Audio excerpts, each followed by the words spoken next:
Hasbunallah wa ni'mal wakil, ni'mal maula wa ni'man nasir.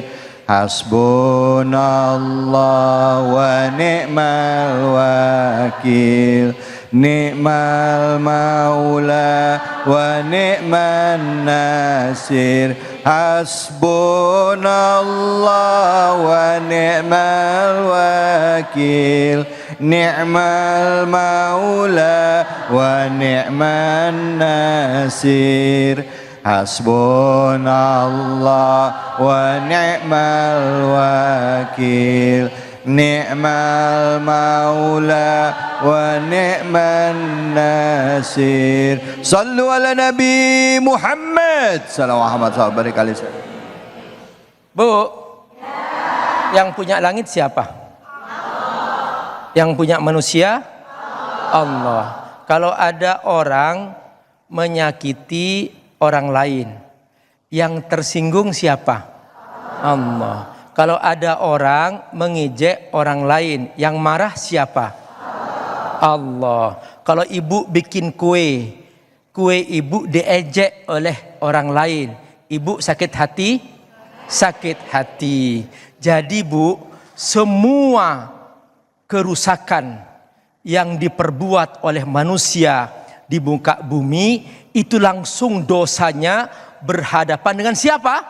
Allah. Nah, Allah menyebut orang-orang yang mendengki, memusuhi orang lain, itu semua berarti dia telah mengajak perang dengan Allah Subhanahu wa ta'ala. Kalau ibu punya mobil, itu rezeki dari siapa?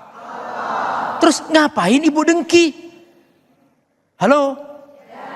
Lalu ibu memusuhinya, didoain, ya Allah hancurkan tuh mobil. Ya enggak lah, itu kan dari Allah Bu. Makanya orang-orang yang dia tidak suka atas nikmat Allah yang diberikan kepada hambanya, maka dia telah mengajak perang dengan Allah. Perhatikan ayatnya, ayat 33 dari surah Al-Maidah.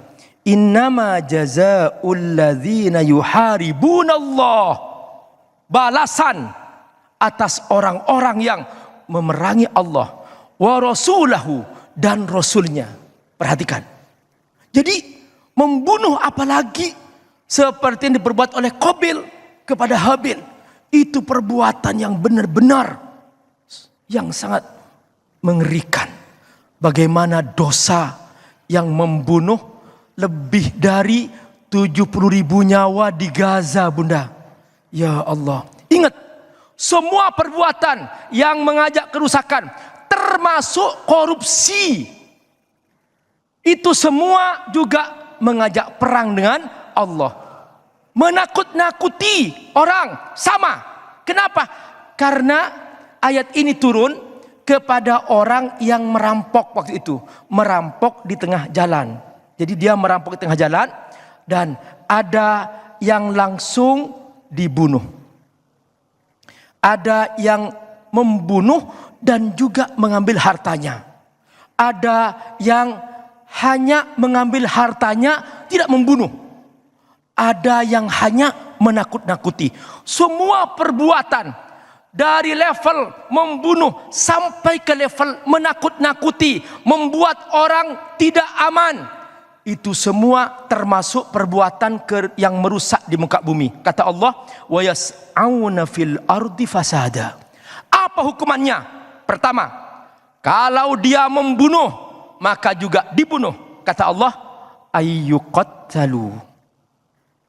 Kalau dia membunuh dan mengambil hartanya, maka dia dibunuh dan disalib. Ayyuqattalu au yusallabu. Kalau dia hanya mengambil hartanya, tidak membunuh, au tuqatta'ah aydihim wa arjulahum min khilafin. Tangan kanan dipotong, kaki kiri dipotong, disilang, min khilafin. Kalau dia hanya menakut-nakuti, au yumfauna minal ard, diusir dari negeri itu. Apa kata Allah? Supaya orang itu hina, Dzalika lahum khizyun fid dunya wa lahum fil akhirati adzabun azim. Itu baru DP di dunia, tapi nanti di akhirat masuk neraka. Tapi halo Bu, Allah Maha Pengasih, Maha Penyayang. Sekalipun Allah sudah menyiapkan hukuman, Allah masih membuka pintu tobat. Sebesar apapun dosa seorang hamba, ingat masih dibuka pintu tobat. Makanya jangan merasa minder di depan Allah Subhanahu wa taala. Kalau ingin bertobat, langsung jangan takut, langsung mengatakan, aku akan kembali kepadamu ya Allah, aku akan meninggalkan dosa-dosa yang lalu ya Allah, aku menyesal dan aku akan menjadi orang baik. Ini kata Allah, illalladzina tabu, kecuali orang yang bertobat, min qabli an taqdiru alaihim, sebelum ketangkap. Di sini kan Bu, halo? Di sini kan hukum Allah yang tadi itu dibunuh, kemudian juga itu kan nggak dilaksanakan. Maka kalau dia nggak dilaksanakan, maka dia hendaklah bertobat kepada Allah. Kalau dia bertobat, Allah Maha mengampuni. Fa'lamu annallaha ghafurur rahim. Ketahuilah bahwa Allah Maha Pengampun, Allah Maha Penyayang. Halo? Siap? Siap bertobat? Semoga Allah berkahi. Baik, kalau amin, amin. Bu, Pak, yang mau bertanya siapa, angkat tangannya, silahkan. Masya Allah, siapa ya? Ya, ibu yang di depan deh. Ya, silahkan. Nama dan pertanyaannya ya. Warahmatullahi wabarakatuh. Waalaikumsalam warahmatullahi wabarakatuh. Nama saya Reni dari Majelis Taklim. Maaf, nama ibu siapa? Janah. Reni. Ibu Reni sih ya. Ya, Ustadz izin bertanya. Kadang-kala di pengadilan dunia itu kan pasti berbeda dengan pengadilan akhirat ya Ustadz. Manusia itu penuh dengan ketidaksempurnaan dalam mengadili. Lalu bagaimana apabila seseorang itu dipenjara padahal dia tidak bersalah Ustadz? Mungkin itu aja pertanyaannya Ustadz. Jazakallah khair sebelumnya. Assalamualaikum warahmatullahi wabarakatuh. Waalaikumsalam. Assalamualaikum. Maaf, saya pertajam. Ini kalau dia tidak bersalah di penjara, ini sanksinya kepada hakimnya atau kepada orangnya yang ini, kenapa kok dia begitu? Maksud ibu kayak yang mana? Kadang-kala kan kalau orang yang lemah itu Ustadz tidak bisa sewa pengacara, terzolimilah seperti itu. Tapi dengan bukti-bukti dan lain halnya dia dipenjara. Baik.